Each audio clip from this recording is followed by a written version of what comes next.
This video is sponsored by the Royal Oils Collection.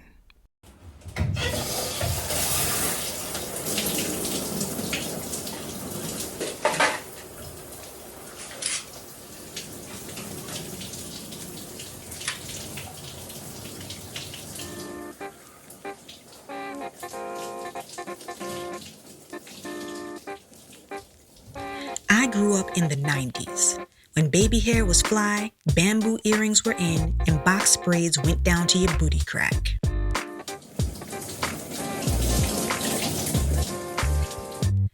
Most women rocked relaxed locks laced in synthetic hair, and if it was natural, it was straightened on the daily.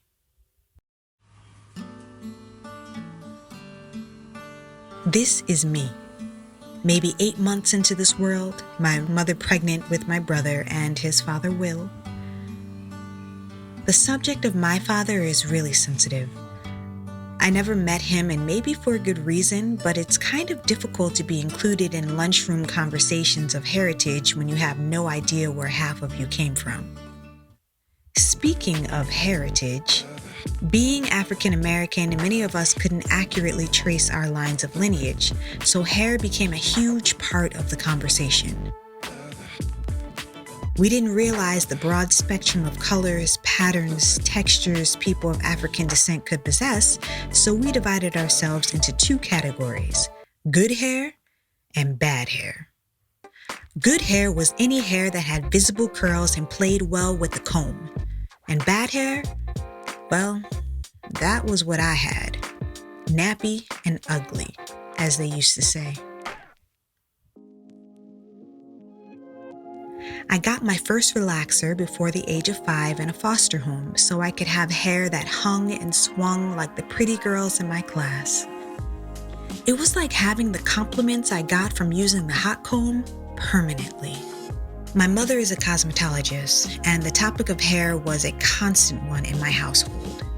Good grade, bad grade, ooh, no, she definitely mixed with something. None of it was malicious. It was just the way many Black Americans had been conditioned to speak about hair. Then I go to school where almost every Black female said their weave was really their hair and how they're mixed with Indian. No, not East Indian, Native American. You know, the indigenous people of what we now call America. I wore relaxed straight hair with blonde highlights and hazel contacts. I was of the theater, and I had this kind of skewed popularity. I wasn't invited to popular kids' parties, but I was respected for my talent. And that felt good. A long way from being a poor kid without a home. So I went to grad school to continue my studies in acting, and suddenly something just snapped. I have something that's been on my heart for like a year now, and it's basically the decision to go natural with my hair. And I feel like nobody understands. I go to my mom, who's a cosmetologist, and I wanted to go natural last summer, but she talked me out of it because she was talking about, casting, and, because if you didn't know, like, I'm an actress, I'm in school getting my MFA for acting, and, like, she said that it would limit the casting, and I hate this. I feel so stupid right now because, like, I'm, like, almost 24 crying over my hair. This is a topic that I just don't understand why, like, we're so, like, ashamed of our hair.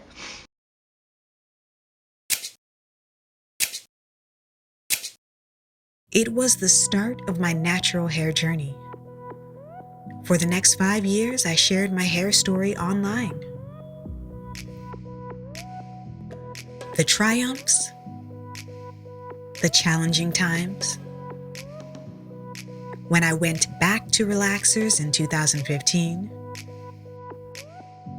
When I chopped my hair off later that same year.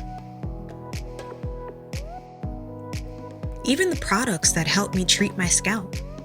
I've been using Royal Oils for 4 months now, and it's been heaven sent for making sure my hairstyles are flake-free. It's rooted in science and created by a Black team of scientists. Y'all hear that?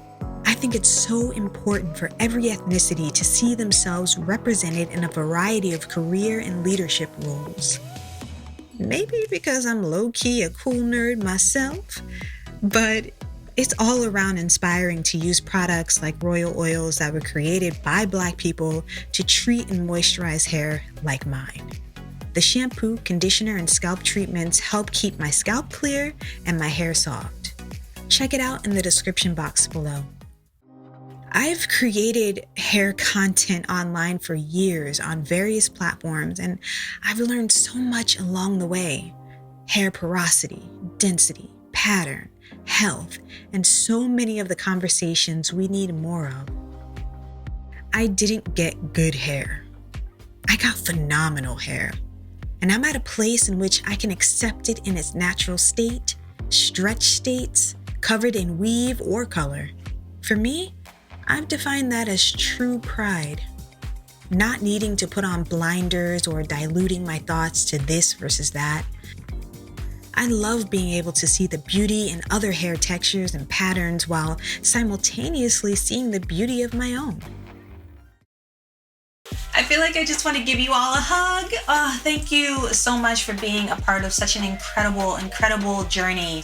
And thank you to Royal Oils for sponsoring this video, for collaborating with me again.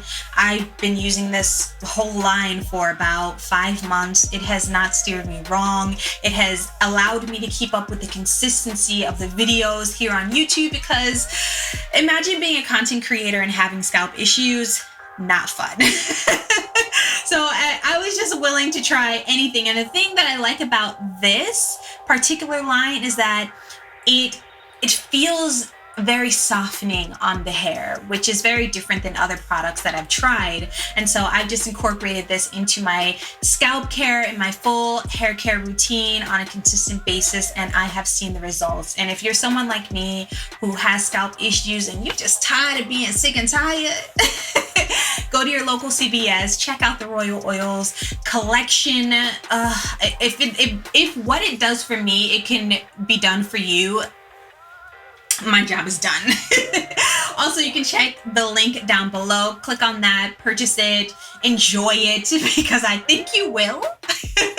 If you're interested in my last review, a full review of the line, I will link that here. It also has some really great tips for like protective styling and how to care for your scalp there. Check that out right there. And if you're interested in general in my hair care regimen, go ahead and check it out here. Again, thank you all for being a part of this journey. And guess what? It's only just the beginning.